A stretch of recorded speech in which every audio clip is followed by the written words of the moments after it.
Hello friends, आप लोग को MG24 क्लासेस में स्वागत है। उम्मीद है कि आप लोग अच्छे से होंगे। तो चलिए क्लास को स्टार्ट करते हैं। इससे पहले आप लोग को एसआई यानी साधारण ब्याज करवाए थे और उससे रिलेटेड क्वेश्चन करवाए थे। तो आज स्टार्ट करने वाले सीआई यानी कंपाउंड इंटरेस्ट। फिर इसको 2-3 लेक्चर में खत्म कर देंगे टाइपिकल क्वेश्चन करवाने के बाद। फिर आपको एसआई और सीआई से दोनों कंबाइन करके क्वेश्चन लेकर के आएंगे। चलिए लेट ना करते हुए क्लास को स्टार्ट करते हैं। देखिए सीआई यानी कंपाउंड इंटरेस्ट होता क्या है। कंपाउंड इंटरेस्ट मतलब चक्रवृद्धि ब्याज। ब्याज मतलब कहने का मतलब कि ये जो है ना, ब्याज पे ब्याज मिलता हूँ। क्या मिलता हूँ? ब्याज पर ब्याज मिलता हूँ। ब्याज पर ब्याज मिलता हूँ, उसी को क्या कहेंगे हम लोग? कंपाउंड इंटरेस्ट कहते हैं। यानी इंटरेस्ट ऑन इंटरेस्ट। अब इसका मतलब क्या है, पहले बात को समझते हैं। यानी ब्याज पर ब्याज मिलता है, उसी को हम लोग क्या कहते हैं? सीआई कहते हैं। साधारण ब्याज में क्या हुआ था, ये जैसे आपके पास सीआई चल रहा है कंपाउंड इंटरेस्ट, तो देखिए कहने का मतलब अगर एसआई में क्या होता था कि आपको ब्याज सिर्फ मिलता था जितने वर्ष के लिए लगाए। मान लीजिए कि आपके पास प्रिंसिपल 100 रुपया है, प्रिंसिपल 100 रुपया है, रेट 10% है। तो अगर 1 वर्ष का ब्याज बोला जाए, 1 वर्ष का ब्याज, तो ब्याज कैसे निकालते थे आप? तो आपके पास फॉर्मूला होता था एसआई के लिए PRT/100। तो प्रिंसिपल था 100, रेट था 10, प्रिंसिपल था 100, रेट था 10 टाइम 1 वर्ष के लिए बटा 100, तो काट देते थे, कितना मिलता था? 10 रुपया। अगर यही बोला जाता था कि 2 वर्ष का ब्याज मिले, 2 वर्ष का ब्याज, 2 वर्ष का ब्याज कैसे निकालते थे आप? तो यहाँ पर आप टाइम के जगह पे 2 रिप्लेस करते, तो 100 कट जाता, तो 20 रुपया हो जाता। अगर 3 वर्ष का ब्याज बोला जाता तो क्या होता? तो 3 वर्ष का ब्याज निकालने के लिए आप यहाँ पर टाइम के जगह पे कितना रिप्लेस करते? 3 करते, तो 10 दिया 30 रुपया। यानी जितने वर्ष के लिए निकाल रहे उतने वर्ष का ब्याज मिलेगा। कंपाउंड इंटरेस्ट में क्या होता है कि ब्याज पर ब्याज मिलता है। यानी आपके पास जो 1 वर्ष के लिए ब्याज मिला, उसका भी अब ब्याज मिलेगा दूसरे वर्ष के लिए। जैसे प्रिंसिपल 100 रुपया है और आपके पास रेट 10% है, और फिलहाल अगर 1 वर्ष का ब्याज बोला जाए, तो 1 वर्ष जो पहला वर्ष है उसके लिए ब्याज अगर बोला जाए तो वो साधारण ब्याज के ही तरह होता है। तो आप निकालोगे 100 का 10 1 वर्ष के लिए, तो अब आपके पास 100 कट गया, यानी 10 रुपया हो गया। तो अब आपके पास जो अमाउंट हो गया, आपके पास पहले जो धनराशि थी 100 रुपया थी, अब जो आपके पास धनराशि हो गया तो 100 प्लस 10 रुपया ब्याज, यानी अब आपके पास कितना हो गया? 110 रुपया। तो अगर मान लीजिए कि आप 2 वर्ष के लिए दिए तो 1 वर्ष का ब्याज कितना मिला? 10। वो 10 रुपया आपके पास धनराशि में ऐड हो गया, तो यानी 110 रुपया। जो अगले वर्ष का ब्याज मिलेगा 110 पे मिलेगा, तो 110 पे 10% निकालिएगा, तो आप क्या कीजिएगा, यहाँ पर 100, ये 0 0 कटिए, 0 0 कट। तो अगले वर्ष के लिए क्या मिला? 11 रुपया। अगले वर्ष के लिए क्या मिला? ब्याज 11 रुपया मिला। यानी दूसरे वर्ष में लिख रहे, 2 वर्ष का ब्याज नहीं हुआ, दूसरे वर्ष का ब्याज हुआ। दूसरे वर्ष का ब्याज क्या हुआ? 11 रुपया। यानी टोटल आपको ब्याज कितना मिल गया? अब जैसे आपके पास धनराशि यहाँ कितना था? 110, और 11 रुपया फिर से ब्याज मिला, तो 110 प्लस 11 कर दीजिए, तो क्या हो जाएगा आपके पास? 121 रुपया। यानी 2 वर्ष के बाद आपको धनराशि, अगर 2 वर्ष के लिए आप ब्याज पे लगाए हैं 100 रुपया, 10% का रेट से दिए, तो आपको 121 रुपया रिटर्न किया। यानी ब्याज कितना मिला? 21 रुपया मिला। और इसमें अगर ये 2 वर्ष का ब्याज बोलते हैं, 2 वर्ष का अगर बोलते हैं कि धनराशि क्या हो जाएगा, तो 100 रुपया आप दिए और 2 वर्ष का ब्याज कितना मिला? 20 रुपया। यानी कितना दिया आपके पास? 120 रुपया अमाउंट हुआ। ये एसआई के कंडीशन में, एसआई के कंडीशन में 2 वर्ष का ब्याज के साथ धनराशि क्या बन गई? 120 रुपया। और ये 2 वर्ष के बाद अमाउंट क्या बन जा रहा है? 121 रुपया। तो इसमें क्या होता है कि ब्याज पर ब्याज मिलता है। क्या मिलता है? सीआई में ब्याज पर ब्याज मिलता है, साधारण में ब्याज पर नहीं मिलता है। जो हमारा धनराशि है उसी पर ब्याज मिलता है। तो चलिए अब देखिए कुछ फॉर्मूला जान लेते हैं हम लोग। तो सबसे पहले देखिए मिश्रधन इक्वल टू क्या होगा? मूलधन प्लस ब्याज। मिश्रधन को क्या कहते हैं? अमाउंट कहते हैं। मूलधन को प्रिंसिपल कहते हैं। अब ब्याज यहाँ पर चक्रवृद्धि ब्याज है, तो सीआई यानी कंपाउंड इंटरेस्ट। तो आपके पास amount equal to principal plus CI हुआ। अगर प्रिंसिपल निकालना है तो क्या होगा दोस्त? सीआई को इधर भेज देंगे, तो अमाउंट माइनस सीआई। अगर मान लीजिए आपके पास अमाउंट दिया हुआ है, प्रिंसिपल दिया हुआ, चक्रवृद्धि ब्याज निकालना है, तो सीआई इक्वल टू क्या होगा? Amount minus principal. ये 3 रिलेशन यहीं से मिलता है। अच्छा, अब और भी जान लेते हैं कि अगर अमाउंट इक्वल टू, फॉर्मूला क्या होता है? निकालने के लिए आपके पास प्रिंसिपल दिया हुआ हो, रेट दिया हुआ हो, टाइम दिया हुआ हो, तो अमाउंट निकालने के लिए या चक्रवृद्धि ब्याज निकालने के लिए फॉर्मूला क्या होता था? प्रिंसिपल 1 + r बटा 100 का पावर t। ये अमाउंट निकालने का रिलेशन मिला। अच्छा, अगर मान लीजिए आपके पास CI निकालना है तो CI के लिए देखिए क्या होता है? Amount minus principal. तो अमाउंट की जगह पे हम ये रख दिए, ठीक है। यहाँ पर आपके पास क्या गया? P 1 + r बटा 100 का power t minus principal. P को कॉमन ले लिया गया, 1 + r बटा 100 का पावर t माइनस 1। ये आपके पास चक्रवृद्धि ब्याज का फॉर्मूला मिल गया, यानी CI का। तो हम इसको ब्रैकेट में कर देते हैं कि आपको याद रखना है, तो हाईलाइट कर दिए, और इस चीज को याद रखना है, और बाकी इस रिलेशन से आप ये निकाल सकते हैं। अच्छा, जहां वेयर आपके पास ए क्या है? अमाउंट है। ए क्या है? अमाउंट है। अमाउंट मतलब क्या हो गया? मिश्रधन। मिश्रधन किसको कहते हैं? जो मेरा धनराशि हम दिए और ब्याज के साथ रिटर्न किया गया, वो मेरा क्या कहलाता है? मिश्रधन, यानी अमाउंट कहलाता है। पी क्या है? तो प्रिंसिपल है। प्रिंसिपल मतलब जो मेरा धनराशि, यानी कहने का मतलब मूलधन। और आर क्या है? रेट है। रेट मतलब दर। और आपके पास सीआई को क्या कहते हैं? Compound interest. कंपाउंड इंटरेस्ट, चक्रवृद्धि ब्याज, चक्रवृद्धि ब्याज। और टी क्या है? तो टाइम है। टाइम क्या होना चाहिए? वार्षिक होना चाहिए। वार्षिक मतलब ईयरली होना चाहिए। अगर आपके पास 3 मासिक बोला जा रहा है और आपके पास पहले से टाइम दे दिया हुआ है 1 वर्ष, और बोला जा रहा है कि ब्याज जो दिया जा रहा है 3 मासिक मतलब 6 माही दिया जा रहा है, तो 6 माही या 3 मासिक ऐसे कहने मतलब त्रैमासिक ऐसे बोलता है, या 6 माही इस तरह का बोला जा रहा है, तो आप कैसे करोगे? अगर 6 माही बोला जा रहा है कि ब्याज जो है 6 माही है, तो आपको समझने के लिए देखिए बहुत अच्छा उपाय है कि आपके पास 1 वर्ष में 12 मंथ होता है, तो 12 6 माही बोला तो 6 से आप डिवाइड कर दीजिए, तो 6 से डिवाइड कीजिए तो कितने बार में आएगा? 2 बार में। तो आप टाइम को क्या करोगे? 2 से गुना कर दोगे, और रेट को क्या करोगे? 2 से डिवाइड कर दोगे। बस इस चीज को ध्यान में रखना। अच्छा, यहाँ 6 माही बोला, अगर बोला जा रहा त्रैमासिक है, क्या है? त्रैमासिक है। त्रैमासिक मतलब 3 मंथ पे दिया जा रहा, तो आपको क्या बोले कि 1 साल में कितना मंथ होता है? 12। आप 3 से डिवाइड कर दो, तो 3 से डिवाइड करो तो कितने बार में कट गया? 4 बार में। तो टाइम को कितना से गुना करोगे? तो टाइम को 4 से आप गुना करोगे, और रेट को क्या करोगे? 4 से भागा दे दोगे, ठीक है। उसी तरह अगर मान लीजिए आपके पास 5 मंथ करके है, या किसी भी मंथ में है, 5 मंथ है, 7 मंथ करके आपको ब्याज दिया जा रहा है, तो आप जितने मंथ से ब्याज दिया जा रहा है उतना से डिवाइड कर दोगे, और जो आएगा आपके पास वही टाइम से मल्टीप्लाई कर दोगे, और रेट में उसी चीज से आप क्या कर दोगे? डिवाइड कर दोगे। हम ऐसे क्वेश्चन लेकर के आप आएंगे, आपको हर टाइप का क्वेश्चन। अब देखिए क्या लिखा हुआ? कोई धन मतलब प्रिंसिपल पर ब्याज की दर पहले वर्ष R1%, दूसरे वर्ष R2% तथा तीसरे वर्ष R3% हो तो 3 वर्ष के लिए मिश्रधन होगा।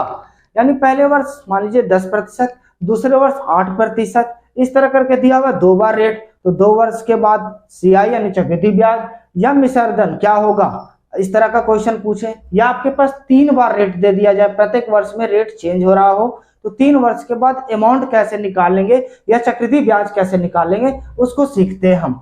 तो सबसे पहले देखिए, आपको अमाउंट निकालने के लिए फॉर्मूला क्या होता है? प्रिंसिपल 1 + r बटा 100 का पावर t। ये आपके पास नॉर्मली अमाउंट का फॉर्मूला होता है। हमारे पास पता है आपको कि 1 वर्ष में जो ब्याज मिलता है वो हमारा अमाउंट में कन्वर्ट हो जाता है, फिर उसके बाद जो हमारा राशि बन गया उसी पे दूसरे वर्ष के लिए ब्याज मिलता है। यानी चक्रवृद्धि ब्याज में क्या होता है कि ब्याज पर ब्याज मिलता है। तो हमारे पास पहले वर्ष के लिए तो हम अमाउंट इक्वल टू कह सकते हैं P1 + पहले वर्ष के लिए R1 बटा 100 इंटू आपके पास यहाँ पर पहले वर्ष के लिए, तो यानी T1 1 वर्ष के लिए लगा, तो नहीं भी टाइम दोगे तो चलेगा आपके पास। फिर दूसरे इसी राशि ये हमारा क्या बन गया? प्रिंसिपल बन गया, तो ये हमारा प्रिंसिपल हो गया। अब इसी प्रिंसिपल पर रेट क्या हो जा रहा है आपके पास? R2 हो रहा बटा 100, तो ये दूसरे वर्ष के लिए मिला। अच्छा, अब ये जो मेरे कैलकुलेट करके आएगा वो मेरा प्रिंसिपल बन जाएगा, फिर तीसरे वर्ष के लिए मिलेगा। तो फिर यहाँ पर क्या लिखे? ये प्रिंसिपल को उसी तरह छोड़ दिए हम, फिर यहाँ पर 1 + R3 बटा 100, तीसरे वर्ष के लिए। उसी तरह अगर मान लीजिए जैसे 2 वर्ष के लिए तो आप इतना तक छोड़ दीजिएगा, 3 वर्ष के लिए है तो इतना कर दीजिएगा, 4 वर्ष के लिए है तो P इंटू 1 प्लस R1 बटा 100, 1 प्लस R2 बटा 100, 1 प्लस R3 बटा 100 इंटू 1 प्लस R4 बटा 100, अगर 4 वर्ष के लिए रहेगा तो। ऐसे नॉर्मली 3 वर्ष के लिए ही रहता है, अगर 4 वर्ष के लिए भी रहेगा तो आप कर सकते हैं। आपको कुछ नहीं करना, चौथे वर्ष का जो रेट है उससे फिर मल्टीप्लाई कर दीजिएगा तो आपके पास आ जाएगा। तो फिलहाल यहाँ पर 3 वर्ष का दिया था, ये तो मिसहर्धन हुआ। अब किसी के मन में चल रहा हो कि अगर मान लीजिए चक्रवृद्धि ब्याज रहता तो क्या करते, तो आपको पता है सर कि amount is equal to principal plus CI होता है, तो ये प्रिंसिपल तो यहाँ दिया हुआ होगा तभी हम लोग अमाउंट निकाल रहे हैं। तो हमको अमाउंट जब निकल जाएगा तो अमाउंट में से प्रिंसिपल को घटा देंगे तो मेरा चक्रवृद्धि ब्याज आ जाएगा, क्योंकि चक्रवृद्धि ब्याज निकालोगे तो थोड़ा कैलकुलेशन ज्यादा हो जाता है, इसीलिए सबसे पहले आप अमाउंट निकालोगे उसमें से प्रिंसिपल को घटा दीजिएगा तो चक्रवृद्धि ब्याज आ जाता है। अब देखिए क्या बोल रहा है कि यदि समय पूर्णांक और भिन्न में दिया हो, समय मतलब टाइम, पूर्णांक या भिन्न में। अब जैसे मान लीजिए कि 2.1/2 वर्ष कर दिया तो आपके पास अगर आपके पास जैसे रेट आपके पास 10% है, 20% है, कुछ भी हो, प्रिंसिपल कुछ भी हो, टाइम क्या दे दिया, फ्रैक्शन में दे दिया, तो कैसे निकालेंगे। तो अमाउंट निकालने के लिए आप क्या करोगे, प्रिंसिपल 1 प्लस R बटा 100, पहले क्या टाइम फ्रैक्शन में दिया पूर्णांक में तो 2, फिर इंटू 1 प्लस R बटा 100, और ये जो फ्रैक्शन वाला है आपके पास 1/2 से मल्टीप्लाई कर दोगे, ठीक है। अच्छा, हो सके नहीं क्लियर हुआ होगा तो समझिएगा। अगर मान लीजिए कि यहाँ पर टाइम दिया हुआ 1.1/2, तो पहले यहाँ पर कितना है, 1 वर्ष है, तो आप यहाँ क्या चढ़ाओगे, आपके पास 1, क्योंकि फॉर्मूला होता है P1 प्लस R बटा 100 का पावर टाइम, टाइम कितना 1 वर्ष। अच्छा, अब यहाँ पर क्या लिखोगे, 1 प्लस R बटा 100 का पावर क्या हो जाएगा यहाँ पर 1/2। अगर मान लीजिए कि 3.1/2 है तो आप क्या लिखिएगा यहाँ पर 3 वर्ष के लिए लिखिएगा, यानी प्रिंसिपल 1 प्लस R बटा 100 का पावर 3 इंटू 1 प्लस R बटा 100 का पावर इंटू 1/2। अगर मान लीजिए कि आप 1/4 है तो आप यहाँ क्या लिखिएगा 1/4, तो आपको ये क्वेश्चन सॉल्व करने में इजी हो जाएगा, ये हमारा अमाउंट निकलेगा। अच्छा, अगर CI निकालने के लिए बोलेगा तो क्या कीजिएगा, अमाउंट में से प्रिंसिपल को घटा दीजिएगा तो जल्दी हो जाएगा। अब देखिए एक क्वेश्चन लेकर के आप लोग के सामने, क्या है, यदि मूलधन 8,000 रुपए, दर 20%, 2 वर्ष के लिए चक्रवृद्धि ब्याज और मिश्रधन क्या होगा। ये क्वेश्चन लेकर के हम इसको सॉल्यूशन करते हैं। 2-3 मेथड आप लोग को बताएंगे, आप लोग को जो बेस्ट लगे वो बनाना है। पहले तो आपको फॉर्मूला याद रखना होगा अगर फॉर्मूला बेस्ड बनाना चाहते हैं, फिर बाकी हम चलते हैं। देखिए क्वेश्चन को हम 3 मेथड से सॉल्व कर देते हैं। यदि मूलधन यानी प्रिंसिपल कितना है 8,000 रुपए, रेट कितना है 20%, और टाइम कितना दिया हुआ है 2 वर्ष, वार्षिक है ये। तो आपके पास बोला चक्रवृद्धि ब्याज क्या और मिश्रधन क्या है, तो सबसे पहले आप अमाउंट निकालो। अमाउंट निकालोगे ना तो आपको इजी पड़ता है, क्योंकि P1 प्लस R बटा 100 का पावर T होता है। तो यहाँ पर आपके पास प्रिंसिपल कितना है 8,000 है, 1 रेट कितना है 20/100, टाइम कितने वर्ष के लिए 2 वर्ष के लिए, तो 20/25 क्या हो जाएगा, कट जाएगा आपके पास 20/25 100, तो यहाँ पर क्या हो जाएगा 8,000। इसको सॉल्व कीजिएगा तो 1 प्लस 1/5 का पावर 2, तो 8,000।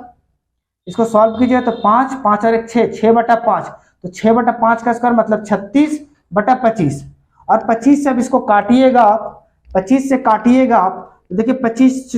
अब देखिए आप जिनको काटने आता ठीक है, नहीं काटने आता तो दिक्कत तो होगा। हम ऐसे छोटा टेबल से काट दे रहे हैं, हमको काटना रहता तो हम स्पीड में कर देते, 320 बार में कट जाता। अब कैसे काटते, जैसे हम करते कहते हैं कि हम 8,000 को, अब देखिए सुनिएगा बात को, 8,000 को 80 गुना हम 100 लिख देते हैं, और हमारे पास यहाँ पर 36/25 है, तो हम 25 चौके 100 काट लेते हैं, और 8 चौके 32, 320 हो जाता। क्योंकि किन्हीं किन्हीं का मन में लगता है कि आप रट करके बता रहे हैं, नहीं भैया हम काट सकते हैं, आपको भी स्पीड बढ़ाना होगा। अब जिनको दिक्कत है तो 5 का टेबल से काटोगे तो 25, 5 से काटोगे तो एक बार में यहाँ 3 बचेगा, 6/25, 16 बार में 00, फिर 5 से काटोगे तो एक बार में, 5 से काटिए तो 5 3 15, 1 बचेगा तो 5 दूनी 10, 0, यानी आपके पास अमाउंट क्या हो जाएगा, आपके पास अमाउंट निकलेगा 320 गुना 36। अब इसको गुना कर दीजिए आप, तो कैसे गुना करोगे, तो देखिए 32 गुना 36, आपको गुना करना हो तो 6 दूनी 12। हम बार बार करें कि मेरा कैलकुलेशन फास्ट है, हम स्पीड कर लेंगे, पर आपको समझाने के लिए इतना छोटा छोटा चीज लिखते हैं।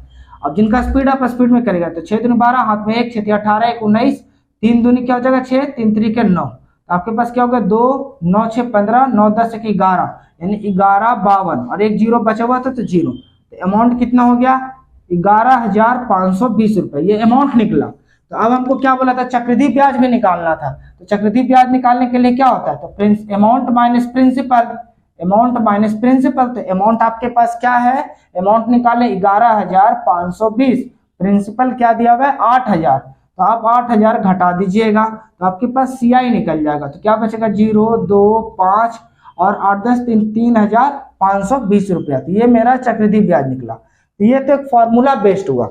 हम क्या बोले आपको 3 मेथड बताएंगे। तो चलिए अब दूसरे मेथड में चलते हैं। ये आपको फॉर्मूला बेस्ड हुआ, दूसरे मेथड को बताते हैं कि सेकेंड मेथड कैसे बना सकते हैं हम लोग।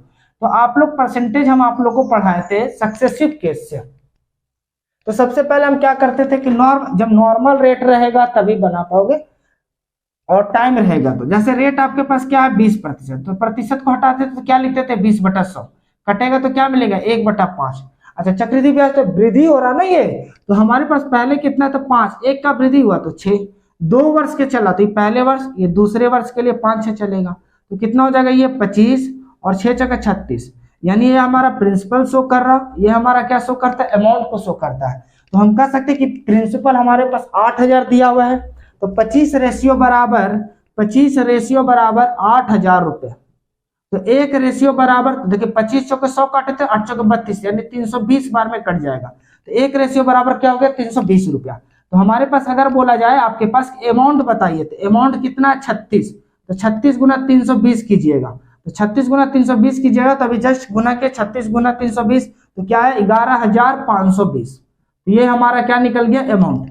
अच्छा अगर सीआई निकालना है तो प्रिंसिपल आपके पास 25 है और अमाउंट कितना है 36 है, तो कितना का डिफरेंसेज है आपके पास, तो 11 का डिफरेंसेज है। तो जो 11 का डिफरेंसेज है वही तो मेरा चक्रवृद्धि ब्याज मिला। तो हम कह सकते हैं कि 1 रेशियो बराबर 320 है, तो 11 चक्रवृद्धि ब्याज निकाला, तो ये मेरा क्या निकल गया सीआई। तो सीआई का रेशियो है तो 11 गुना 320। अब 11 से गुना करने के लिए आप लोग को एक शॉर्ट्स वीडियो डाले तो उसको देखिएगा कैसे बोले थे हम, ये 0 को हम उतार दिए। अब जैसे यहाँ पर 2 है आपके पास, यहाँ पर 0, तो पहले 0 को उतार दिया, अब ये दोनों को जोड़ दिए, तो 2 और 0 क्या हो जाएगा 2, फिर अब ये दोनों को जोड़ेंगे तो 3 तो क्या हो जाएगा 5, फिर लास्ट वाले को उतार देंगे 3, तो ये 11 से मल्टीप्लाई हो गया।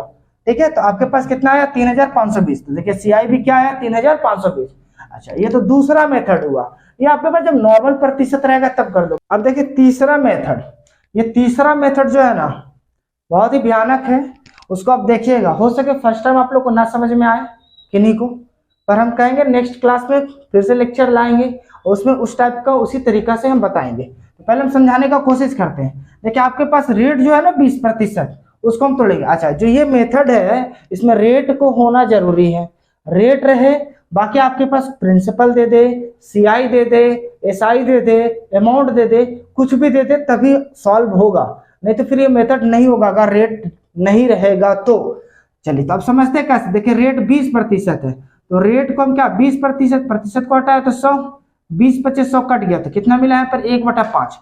अब इसको हम ट्री मेथड के भी नाम से कहते हैं, नॉर्मल समझिएगा। तो अब नीचे में कितना मिला आपके पास 5, हमको नीचे वाले से मतलब है, ऊपर वाले से मतलब नहीं है। तो नीचे कितना मिला आपके पास 5, कितने वर्ष के लिए 2 वर्ष के लिए, तो इसका आप 2 स्क्वायर कर दो। अगर 3 वर्ष के लिए रहता तो आप 3 चढ़ा देते पावर, 4 वर्ष रहता तो आप 4 चढ़ा देते। तो फिलहाल यहाँ 2 वर्ष के लिए तो 2 चढ़ा दिए। अब समझिएगा, तो यहाँ 5 का स्क्वायर कितना हो गया 25। अब 25 2 वर्ष के लिए तो 2 बार बांटिएगा, कितने बार बांटिएगा 2 बार। 3 वर्ष के लिए रहता तो कितने बार बांटते 3 बार बांटते। तो यहाँ 2 वर्ष के लिए है तो 2 बार बांटे, 3 वर्ष के लिए रहता तो 3 बार बांटते, पर यहाँ पर 2 वर्ष के लिए है। अच्छा तो अब बांटिएगा कैसे भाई, तो आपके पास यहाँ पर क्या है रेट क्या है 1/5, तो 25 का आप 1/5 करोगे तो कितना रुपया मिलेगा, तो 5 मिलेगा। अच्छा तो जो यहाँ मिला ना वही चीज यहाँ भी मिलने वाला होता है, यानी फिर से आप वही चीज करोगे 25 का 1/5 तो क्या मिलेगा 5, यानी ये दोनों ब्याज मिला, पहले वर्ष का ब्याज मिला, दूसरे वर्ष का ब्याज मिला। ठीक है, अच्छा ये जो पहले वर्ष का ब्याज मिला उसका ब्याज हम क्या बोले कि सीआई क्या ब्याज पे ब्याज मिलता है, तो आप इसका ब्याज बांट दिए 2 वर्ष के लिए, यानी 5-5। अच्छा जो पहले वर्ष का ब्याज मिला उसका फिर से ब्याज मिलेगा, क्योंकि हम बार बार बोल रहे हैं कि चक्रवृद्धि ब्याज में ब्याज पर ब्याज मिलता है। तो हमारे पास 5 रुपया जब ब्याज मिला तो उसका फिर से ब्याज मिलेगा अगले वर्ष के लिए। तो अगले वर्ष के लिए 5 का ब्याज निकालोगे तो 5 और रेट क्या है आपके पास 1/5, तो 1/5 कर दे तो कितना ब्याज मिला, 1 रुपया मिला, तो आप यहाँ लिख दिए 1। ठीक है, हम कोशिश किया आपको समझाने का, अगर नहीं समझ में आया तो आप दोबारा सुनिए इस चीज को, और नहीं तो हम नेक्स्ट लेक्चर में जरूर आप लोगों को समझा देंगे, क्लियर कर देंगे, मेरा काम है। अच्छा, अब ये हमारे पास ये जो है ना, ये प्रिंसिपल कहलाता है। क्या कहलाता है, प्रिंसिपल। ये जो है हमारा एसआई कहलाता है। क्या कहलाता है, एसआई। एसआई मतलब सिंपल इंटरेस्ट, 2 वर्ष का साधारण ब्याज। अच्छा, ये जो पूरा है, ये जो पूरा दिख रहा है, बात को एकदम समझिएगा ध्यान से, ये पूरा यहां से यहां तक, यानी 5 प्लस प्लस, जैसे एसआई कहते तो एसआई क्या हो जाएगा आपके पास 5 5 10। अगर सीआई कहें यानी कंपाउंड इंटरेस्ट, तो ये पूरा, तो 5 + 5 + 1 यानी 11। 11 मेरा क्या कहलाता है, सीआई कहलाता है। प्रिंसिपल क्या है हमारा, प्रिंसिपल क्या है 25 है। अच्छा, अगर अमाउंट बोले तो क्या हो जाएगा, तो प्रिंसिपल प्लस सीआई, तो प्रिंसिपल 25 है, सीआई 11 है, तो टोटल कितना हो गया 36। अभी आपके पास आंसर कुछ नहीं आया, हम समझाना चाह रहे हैं कि कुछ भी चीज आपको निकालने बोले, साधारण ब्याज बोले, चक्रवृद्धि ब्याज बोले, अमाउंट बोले, कुछ भी निकालने बोले तो आप निकाल सकते हो। ये हमारा रेशियो में आया, क्या चीज में आया है, रेशियो में। अच्छा, कभी कल बोल देता है कि दूसरे वर्ष का ब्याज निकाले, तो दूसरे वर्ष का ब्याज क्या हो गया, ये वाला 5 और 1 6। अगर 3 वर्ष का रहता सपोज दैट, तो तीसरे वर्ष के लिए जो आता उसके लिए ब्याज होता। अब जैसे तीसरे वर्ष में तो ये 5 5 बढ़ जाता, अब इसके लिए ब्याज यहाँ मिलता, यहाँ पर भी ब्याज मिलता, इसके लिए फिर से ब्याज मिलता, और इसके लिए भी ब्याज मिलता। तो अभी हो सके नहीं समझ में आ रहा होगा, पर हम समझाएंगे। तो अब आपके पास यहाँ पर प्रिंसिपल कितना 25, और प्रिंसिपल कितना दिया हुआ 8000, तो 25 ये सब रेशियो में है, तो 25 रेशियो बराबर 8000 रुपए, तो 1 रेशियो बराबर 320 रुपए, 1 रेशियो निकला ये। अच्छा, हमको क्या चाहिए तब, सीआई यानी चक्रवृद्धि ब्याज, तो चक्रवृद्धि ब्याज कितना लाए 11, तो 11 गुना 320 कीजिएगा, तब 11 से 320 को गुना कीजिएगा तो क्या हो जाएगा आपके पास 11 दूनी 22। अब देखिए जैसे भी आप गुना कर दो, ये आप पे डिपेंड है, 11 दूनी 22, हाथ में 2, 11 33 2 35, यानी 3520 रुपये हो गया, ये सीआई हुआ। अच्छा, अगर अमाउंट निकालने बोलता है तो अमाउंट कितना लिखे हैं 36, तो यहाँ पर 36 गुना कितना करते हैं 320, तो आपको आंसर पता है, आप लिख लीजिएगा क्योंकि वीडियो लॉन्ग हो जाएगा। अच्छा, अगर मान लीजिए साधारण ब्याज बोलता, इसी क्वेश्चन बोल देता कि साधारण ब्याज क्या है, तो साधारण ब्याज क्या हो जाता है एसआई, एसआई कितना है 10, और 1 रेशियो बराबर कितना 320, तो 10 गुना 320, तो आपके पास कितना हो जाता है 3200 रुपये। अच्छा, अब बोलता है कि 2 वर्ष में सीआई एसआई का अंतर क्या है, हम उसका भी फॉर्मूला लिखवाएंगे, आज नहीं लिखवाए, नेक्स्ट क्लास में लिखवाएंगे। तो 2 वर्ष का सीआई एसआई का अंतर, तो देखिए 2 वर्ष में एसआई कितना साधारण ब्याज 10, और 2 वर्ष में सीआई पूरा कहते हैं, ये पूरा, तो ये आपके पास कितना 11, तो 2 वर्ष का अंतर कितना हो गया 1 का, यानी जो ये बच जाता है ना वही मेरा अंतर होता है, यानी सीआई 2 वर्ष का सीआई और एसआई का अंतर कितना हो गया, तो 11 में से 10 घटा दिए तो कितना बच गया 1।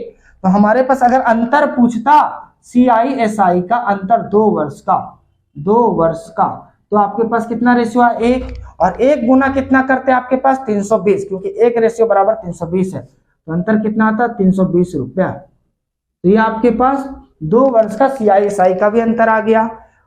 या तो आप इससे भी आप घटा करके देख लेते, 3520 में 3200 घटा देते तो क्या आता 320 रुपया आता। तो यानी इस मेथड से क्या होता है कि सभी चीज आप निकाल सकें। थोड़ा सा शुरू में दिक्कत हुआ होगा, पर नेक्स्ट लेक्चर में आप लोग को इसी टाइप का करवाएंगे हम। और वो फॉर्मूला देखिए, आपको 2 ही मेथड में याद करने बोल रहे हैं, एक तो बोले आपको फॉर्मूला याद रखिए और दूसरा इस मेथड, बाकी आपको पूरा क्वेश्चन सॉल्व होगा। अब रही बात कि इसे आपके पास कैसे जल्दी बनाना है, तो कैलकुलेशन आपको फास्ट करना पड़ेगा और क्या कर सकते हैं। तो चलिए नेक्स्ट लेक्चर लेकर के आते हैं। आपको वीडियो कैसा लगा कमेंट में बताना है।